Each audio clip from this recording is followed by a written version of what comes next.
GSD Golf community. Welcome to the next episode of the GSD Golf Podcast. I'm your host, AT, proud parent of a junior golfer. Let me ask you a question. What are you actually looking for in a scholarship offer? You have a junior golfer that's been growing in the ranks of the world of junior golf. They've been playing for years. You've been competing. You've been sending all these emails out. You've been talking to college coaches, and you finally get that scholarship offer. What does it mean? What's involved in a scholarship offer? Is there a combination of athletic money versus academic money? Are you looking for a scholarship offer that just has the most money compared to the right school, the right fit? Here with us on the GSD Golf Podcast during this episode is our friend and partner from P3 Recruits.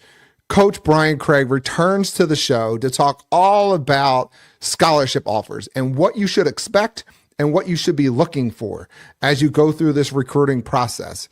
We also are going to talk to Coach Craig about the differences between official visits and unofficial visits to colleges and college programs. Please welcome to the GSD Golf Podcast, back to the GSD Golf Podcast, Coach Brian Craig from P3 Recruits. Coach, welcome to the show. AT, thanks for having me. It's a privilege to be here, and golf season's right around the corner, so this is a good time to be talking about it. Golf season's right around the corner. Our junior golfers hopefully have been following along. They've been building that resume. They've been reaching out to college coaches. They've started that dialogue if they're in that window. If they're not, we know May 15th is coming up right around the corner. So those communications are going to start to happen. They've been putting in all the work, and they start to hear back from coaches, and they start to have dialogues, and they start to get some scholarship. The family hears scholarship offer. What does that actually mean to the family and to the junior golfer? Yeah, well, first of all, just to make sure we're accurate here for our listeners, it's June 15th. June 15th. I'm sorry, I did say May 15th. You were right. June 15th. Yes, you were right. But June 15th obviously is the day that you can start communicating with coaches via text, email, and phone calls, right? And like we've said before, go ahead and email these coaches before that. They just can't respond yet, but that's the day after your 10th grade year, after your sophomore year, is when they can recruit. So the August 1st date of that same summer, right before your junior year, that's when you can go on campus or even off campus face-to-face. Like a coach could do an in-home visit with you. And typically speaking, that's when we're going to see scholarship offers start occurring a little bit more when it can be face-to-face. And now they could do it in that window from June 15th to August 1st, just over the phone or even email. They could do that, right? But typically it's going to be more face-to-face, whether it's in campus or they're coming to your, maybe doing it, coming to their house. So, scholarship offers in golf mean a lot of things, right? We've got 4.5 has been the long time limit for scholarships. Mm-hmm. Now with the roster restrictions, they did increase the ability to have more scholarships. So some schools have more, but not all. It's going to be only like the Power 4 schools mainly that are going to have more than 4.5, and some of those might have 6. Some of them might even have 8 or 9. It's all. So when you say, Coach, real quick on that one, I don't mean to cut you off. When you say 4.5, you're talking about the number of scholarships that coach has to offer to student athletes. Well, I'm talking about at any one time, the aggregate pool of his scholarship on his team can't exceed 450%.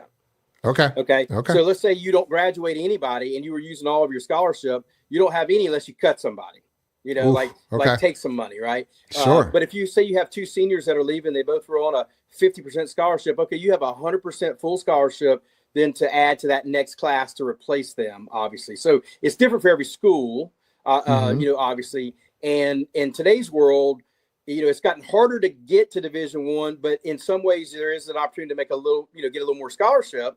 Certainly at the bigger schools, even if that was through the portal to get to those bigger schools, which we see a lot of, obviously. That it's kind of a, it's a double-edged sword there. I'm not a fan of what we've done with the roster restrictions, but at least they have given some more scholarship opportunities to these families that are hardworking families spending a lot of money on their kids playing summer golf.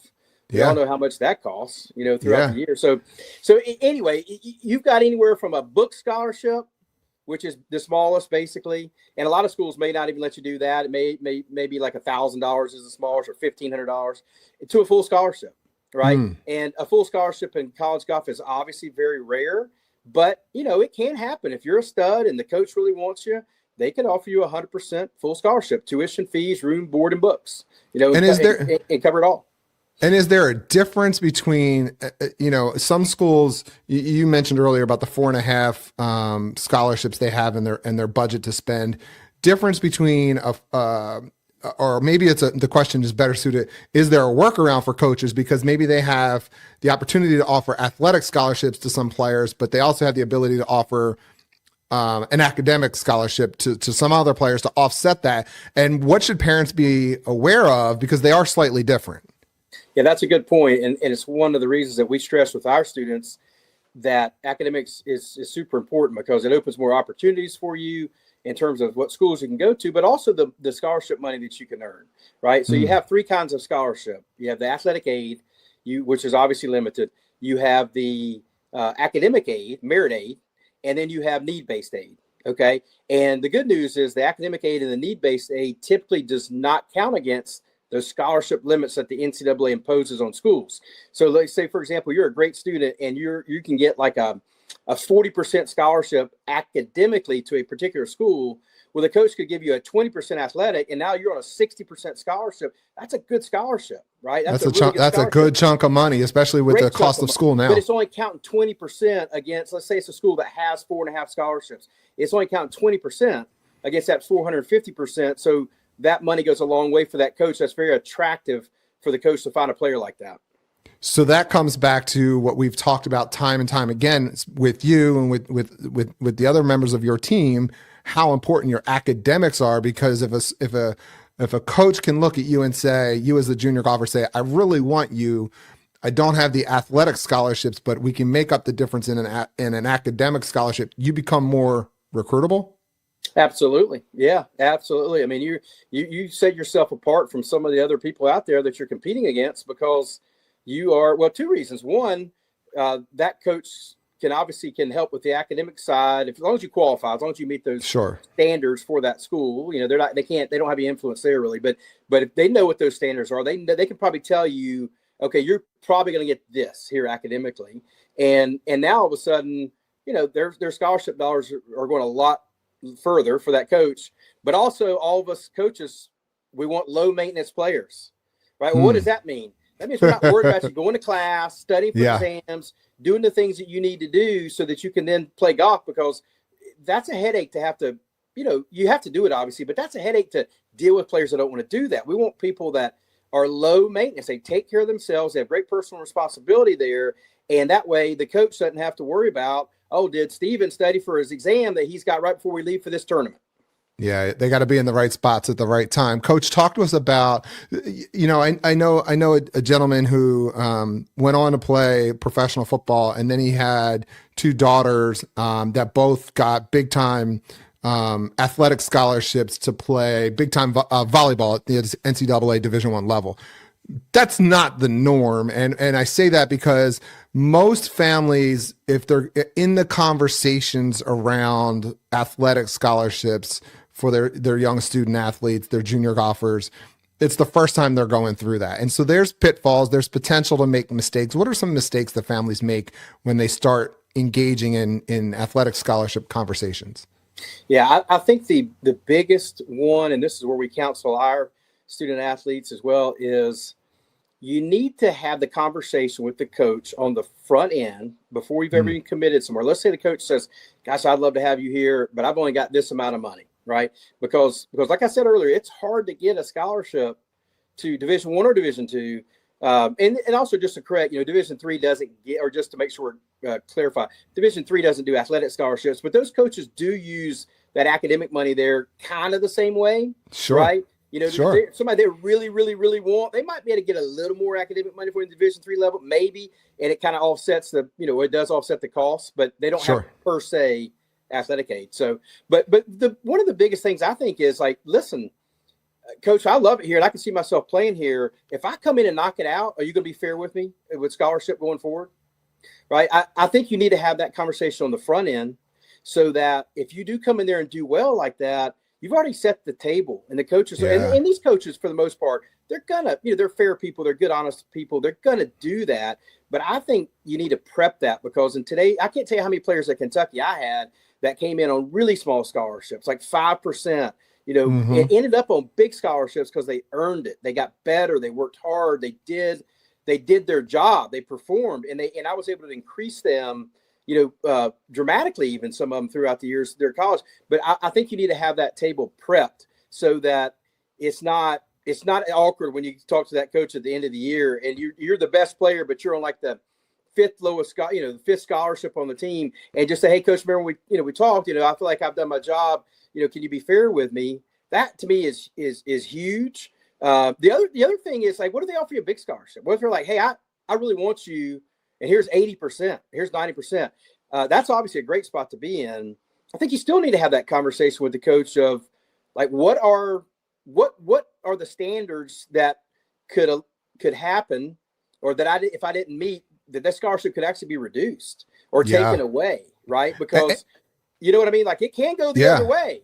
And so I think and coach, to that point, what you're saying, without, I think, actually saying it, is that families should be prepared that these scholarships are almost an annual contract, so to speak, because they can be renegotiated at the end of each year. Correct. And this is a lot different environment than it used to be. Sure. Even just a few years ago, the NCAA was crystal clear. You can't reduce a kid's scholarship unless he has problems off in our sport, off the golf course. So academic, disciplinary, that kind of stuff. You couldn't, hey, the kid's doing everything right and he just can't break 78 and you got a big scholarship in him. You couldn't do anything. Okay. Right. Well, that's different now. When the roster caps came in, when the roster restrictions came in, these coaches now, they can literally just sit down and say, hey, listen, I love you, but I can only give you 20% next year. And you were on 75% the year before. Yeah. And there's really nothing you're going to do about it. So I think you need to have transparency on all that, so everybody's just clear on the expectations, so that there's no surprises. And not on our list, Coach. We always do a prep session, and you and I walk through the questions and the conversation, how we're going to go. But this is not on that. Is it okay for? And I want to say the parent side of this, but is there a negotiation that can happen in this? Yeah. Or is it that, parents and players sit down, coach offers them, 20%, and you kind of just have to say thank you and move on? Or do you get to evaluate that and then come back and say, hey, I'd really love to be there, but could you get me to 25, 30%? Yeah, that's actually a great great point, really, that I didn't bring up earlier, is that there is negotiation. And if you really wanted to go there, let's just say, I think that's very appropriate to have that conversation. Hey, coach, listen, I've got this offer over here and it's more, but I really want to come play at your school for you. Can you match it, or can you get close to it? Can you increase me? Can you get to that number? Whatever it may be, 35%, 40%, whatever it may be. Absolutely. Because what's the worst thing that can happen is the coach says, listen, I can't. I'm sorry, we're tired. And I tell you what else can happen is if the guy really wants you, or the lady, the coach really wants you, they can typically, now, I could do this in Kentucky. I think most schools can do this. You could say, hey, listen, I can only sign you for this amount the first year, but I'm going to have some money free up that second year. And because I want you so bad, before you've ever even come in and proven yourself, I'm going to guarantee you 50% in your second year, And maybe I only had 10% in the first year.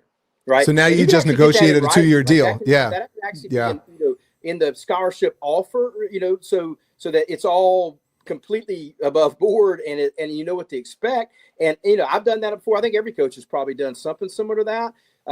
There may be less of that going on now with the roster restrictions potentially, but if you really wanted somebody as a coach, I didn't want to wait and see what happened the next recruiting year. I'd rather go ahead and secure this person. Then I would just be like, hey, I can take care of you next year.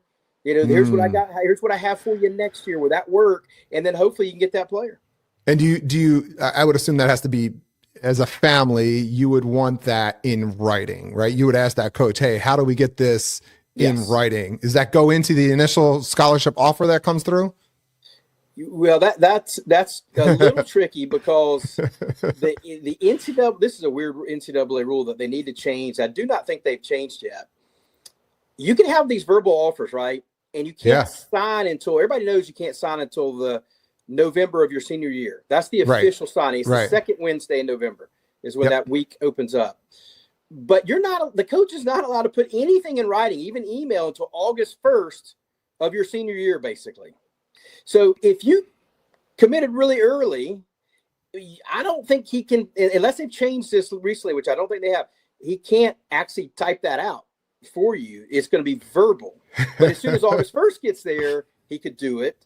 And then obviously you're going to be signing just a few months later. You know what I mean? So I would make sure if you're the student athlete, you're taking diligent notes, right? And I don't think there's anything wrong with you maybe clarifying the offer, sending that in email to the coach and just say, hey, coach, this is what I have. This is what we talked about.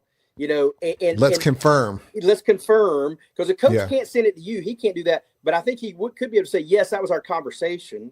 Right. That was our conversation. And that way it's on email. It's not going back to 18 months, let's say, because you committed really early, or 12 months and going like, well, remember we talked about this. And you're like, wait, but I didn't mean it like that. I meant it like this. You know, like just have it on email, right? Let's have it on email where everybody can see it and refer back to that email.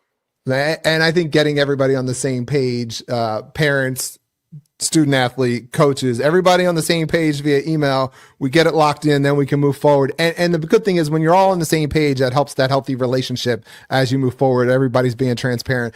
Coach, I have to, it's an exciting time when student athletes junior golfers get to start talking to college coaches. Parents get excited. The junior golfer gets excited. The coach is probably getting excited. That's why they're talking to this young student athlete. They're interested in having them come on board. Sometimes mistakes can happen. What's some familiar mistakes maybe you've seen parents make throughout this process? Well, I think one, we've already kind of touched on one, and that is, and in my opinion, the biggest one is like, let's make sure everything's transparent. Let's make sure we talk through every scenario, good, bad, in between. Let's have it all written out, you know, like I said, on the student athlete side, so that everybody is on the same page. I think that's number one. And then I think the second one is, and we touched on this a little bit, is probably just understanding that in the culture we're in now, it's kind of a yearly thing. Okay. Yeah. And I'll tell you a little story on that. I have a coach at a great program in the SEC, and he signed a kid. I think it was a kid that probably will start this coming fall. And the mother of that kid told the kid, he said, listen, Steve, and whatever name is, you signed there now. This is great. This is awesome. But I want you to understand something. If you don't go in there and perform, there's a chance you won't be there the next year.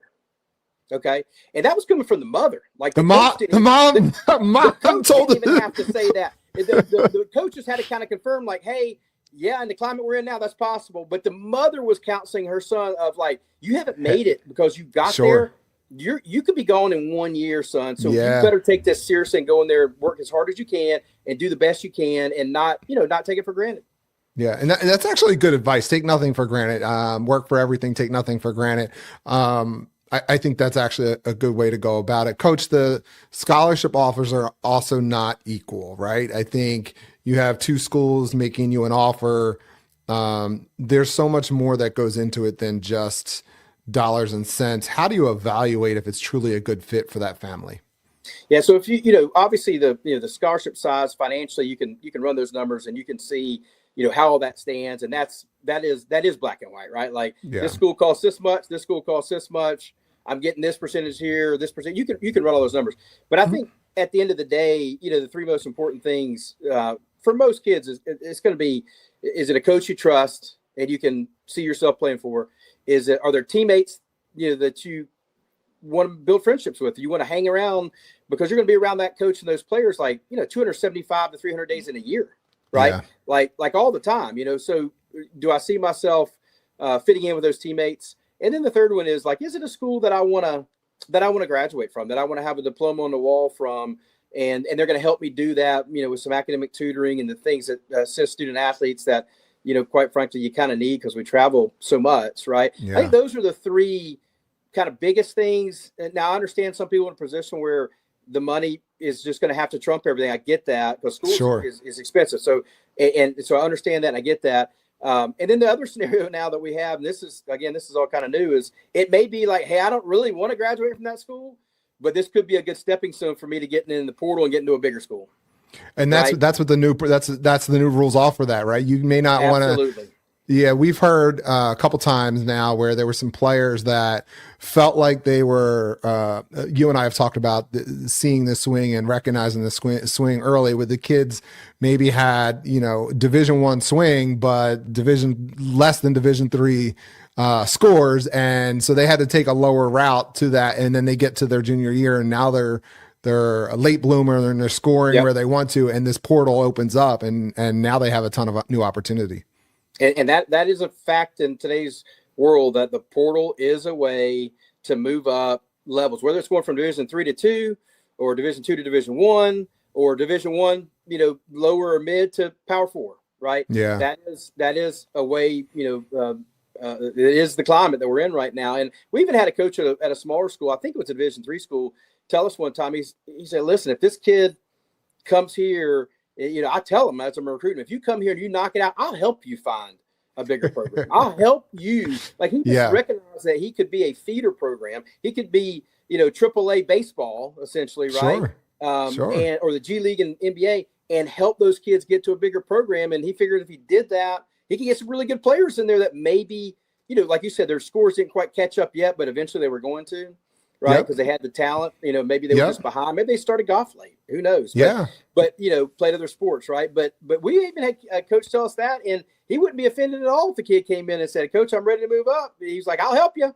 You've done great here. I'll help you." I'll help you. But you're seeing a lot of that transfer portal. It's not as big as football and basketball, thankfully. But it's real. It's still there. It's real. It is big. We talk about grades. We talk about the grades in high school, and how our junior golfers should be focused on building those grades and that academic resume. As the family is evaluating the next step at the collegiate level, the junior golfers in a position that they can have that conversation with coaches and look at what their steps going to be. They should be evaluating the college academic programs too, the majors that the schools offer. It shouldn't be just about the athletic program. Is that correct?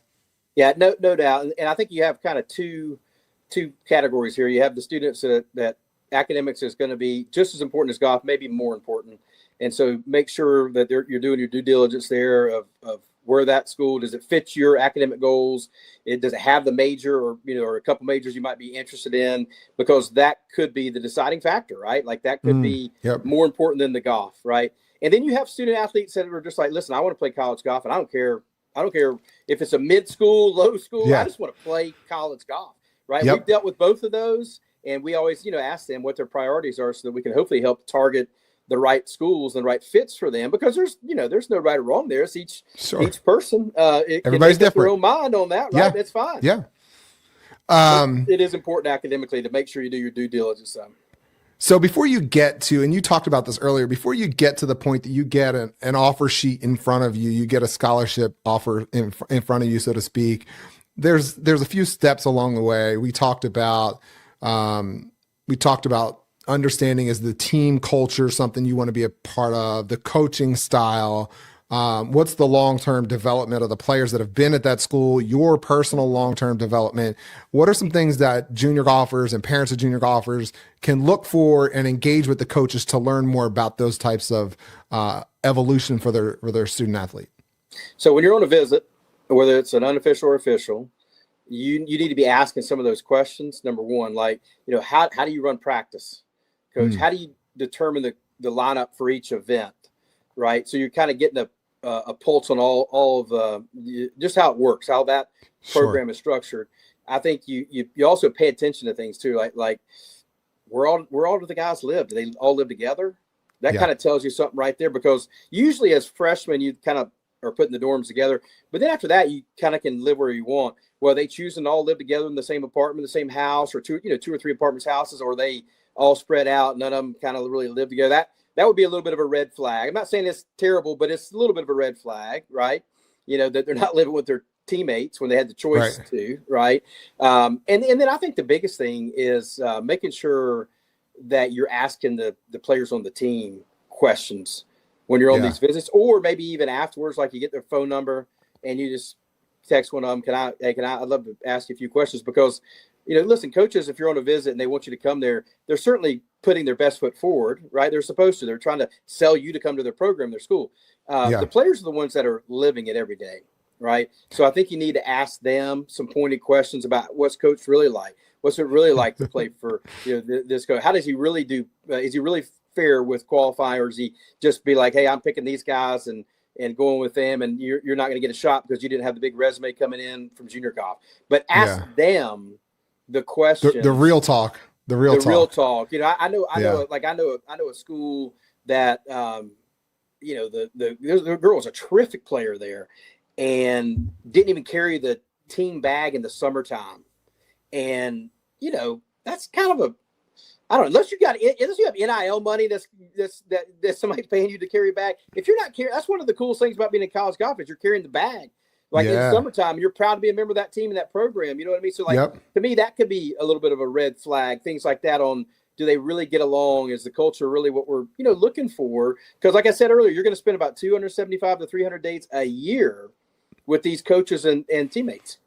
So you talked about official visits, unofficial visits. Back in my day, now I wasn't playing college golf, but those official visits meant you were spending a day or two on campus, overnight stay, to your point of getting to meet your potential future teammates. Do they still do that kind of official visit environment, or is it more of an in and out type of experience now? Yeah, well, they still definitely do the official visits, and just so our listeners know, you have official visits where the school pays your expenses, so they can pay for everything, get there, hotel, food, the whole thing, entertainment, and then you have unofficial visits where it's on your dime to come visit, right? And you do see probably more obviously unofficial visits because it's just easy, and hey, I'm in the area, I'm going to come in. You meet with the coach for 4 hours or 3 or 4 hours to see the campus and the facilities, maybe have a lunch together, and you do see a lot of those. But that August 1st date, prior to your junior year, is when you can do the on-campus or off-campus, but face-to-face contact. So at that point, it can be official or unofficial. It just depends on really the coach. And I would say if somebody really is trying hard to get, he's going to try to line up that official visit as soon as he can. He's going to try to get you in there in August, September, somewhere in there pretty early. If the process is dragging out a little longer, which is fine, by the way, there's no, everybody's on a different timetable. It's okay. If nothing crazy happens for you as soon as that August 1st or even that June 15th date gets there, that's just the beginning. Okay. Right. Don't get panicked. That's just the beginning. But if it drags on a little bit more, it's usually going to be more unofficial visits. And even a lot of times, the kids kind of, if they're persistent with the coach and the coach has some interest in them, they can kind of schedule those visits. Hey, coach, I'd love to come see you. Does next Friday work, or Friday, November the 12th work? And go ahead and ask pointedly if you can come for a visit. That's okay, as long as there's obviously a mutual interest there.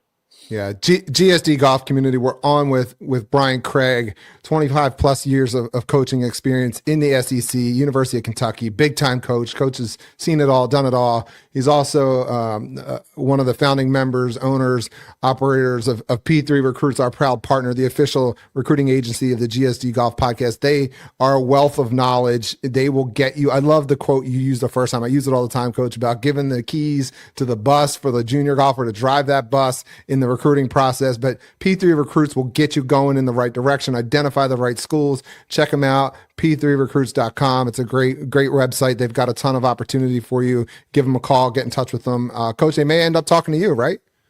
Absolutely. Between myself, Mark Blakefield, Matt Wells, we oftentimes even just do a video call, all three of us, with our students. And they're all in. They're committed. They want to make sure you get going in the right direction. They want to make sure they help you help that the dream of playing college golf come true.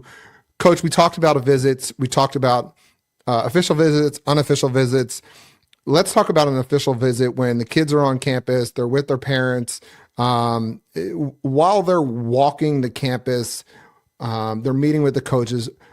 We know the obvious thing, right? They're going to want to look at the weight room. They're going to want to look at the academic side of things. What are some things that maybe these families should be looking for that maybe they don't think of immediately when they know they have a visit?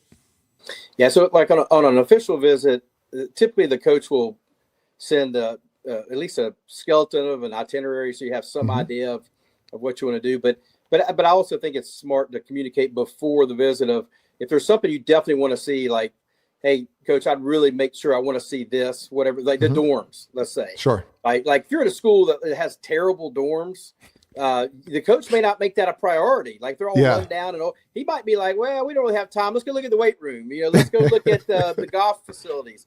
But if you want to see the dorm, make sure you ask, because I mean, you do sleep there every night, so you might want to know where, especially early on, so in your career. So make sure you ask, number one, anything you specifically want to see. And the coach may do that. He may ask you that, anyway. But I think after that, I think the biggest thing, and well, let me also say, if whatever kind of academic help they have, like that's a great time to see it. So like when we did visits, we would always meet with Amy Craiglow, our academic advisor, and the parents are going to have a lot of questions in that meeting, obviously, tutoring, class scheduling, majors, all that kind of stuff. I think that's huge. So you have an idea of what kind of assistance is out there, because you're going to miss a lot of school. I think golfers probably miss as much or more than any student athlete if you're traveling. So you definitely, I think, want to hit that while you're there. Make sure you are very comfortable with that and understand that. You don't get to the school and find out, hey, they don't even have tutoring, or they don't have any real help academically. Like that would be a kind of a hard surprise to stomach, obviously. And then after that, I think it's great if it's an official visit and you're going to be there a little bit. You got to spend some time with your potential teammates. Okay, I think that's huge. You need to have some time with your potential teammates, whether it's playing around a golf with them, whether it's after dinner going and hanging out with them at the apartment or wherever they are, the dorm. That is so important to get a feel there. And then that's when you can ask some of those questions, right? You can ask some of those questions. I hate to tell this story, but I think I can tell it because it is so impactful. When I was being recruited and I went to a school that was the flagship university in my state, great school, great place. I'd always been a fan growing up. My dad went there. My brother went, you know what I mean? Like had a lot of ties there. And on the visit like that, I asked one of the better players when we had some time like that, time away.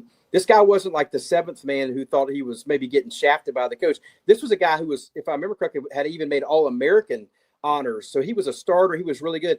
And I just asked him, and he point blank told me, I think I would think twice about coming here if I was you. And that really kind of, I was like, whoa, wait a minute, and like I would have never gotten that perspective from the coaching staff, obviously, but from a guy who was living it every day. He just tried to be real with me and honest with me, because these student athletes, they're going to be much more transparent with each other because they're kind of in the same, they're peers. Yeah, they don't want to. I'd have I don't think they want to set another up to come in and go through a poor experience that maybe they were having. And that's exactly what this guy was telling me. Yeah. So you have to have some time with those student athletes. If for some reason it doesn't work out, you can always ask the coaches, like, hey, here's 2 or 3 guys I'd love to talk to. They can send you their phone numbers, and then you can just message them and set up a call. Yeah, I love that. And I also like the idea, the point that you made where you were asking questions. I think what we need to remind the listeners and remind the junior golfers and even the parents ahead of time, you might want to put together, even if you have to write it down on a piece of paper, a handful of questions that you want answered. That would be correct, right? It would be very wise to do that. The parents could even have a few questions too, like that pertain to parents, like on the scholarship side and maybe even growing the scholarship potentially if you do well, like those things, and the academic side, obviously. But the student athletes should have a list. Put it on your notes on your phone in today's world that you can just pull it up and just make sure you don't miss anything, because that is super important. And whatever's important to you, you need to be asking those questions. Yeah. Coach, before we let you go, piece of advice you'd give the families of junior golfers as they navigate this process. Start early. Okay. Start early, target the right schools. All right. If you're not ready yet to be recruited by school A, it's not the end of the world if you send them emails and stuff, but I would wait until you have something of value to get their attention, as opposed to sending them way early, and they're going to look at you and go like, why is this guy emailing me? And they get a bad taste in their mouth, maybe because you're clearly not there yet, but you might end up being there. You know what I mean? Yeah, you never know. So I might save those, until you have something that could pique their interest. But the schools that make sense for you, target those schools, get some traction going there, get some recruiting going there. I've told this story before, AT. I had 2 players here that at Kentucky, they ended up being great players. I mean, great players. And I didn't even know who either one of them were until the summer after their junior year. Okay. So we've got this June 15th date after your sophomore year, August 1st, Yep. before you, I didn't even know their names until the summer after their junior year. And they both ended up being, one of them made All-American, All-SEC. The other one was the best player on a team that finished 13th at the NCAA finals, one year. They ended up being great players. I didn't even know who they were.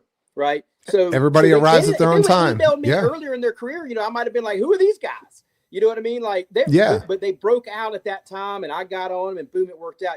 So your story's still being written, but right now you need to target the right schools so that you can hopefully get some communication going there. And then if you bust out and do something great, okay, go after those bigger schools, right? Let them know.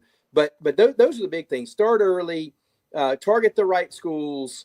And you got to go out there and play in the best tournaments you can play in. Okay. Like, if you want to play college golf, it doesn't matter what level, you have to go play in the best tournaments that you can personally get into, because these coaches aren't looking for your resume in high school. They're looking for your resume in tournaments outside of high school, summer golf, spring golf, fall golf, but outside of high school. Okay. And they want to see what you can do playing, outside of your comfort zone. So not just sleeping in your own bed or little tournaments around your hometown. They want to see if you have a game that can travel. So you gotta get out and get in the arena and compete.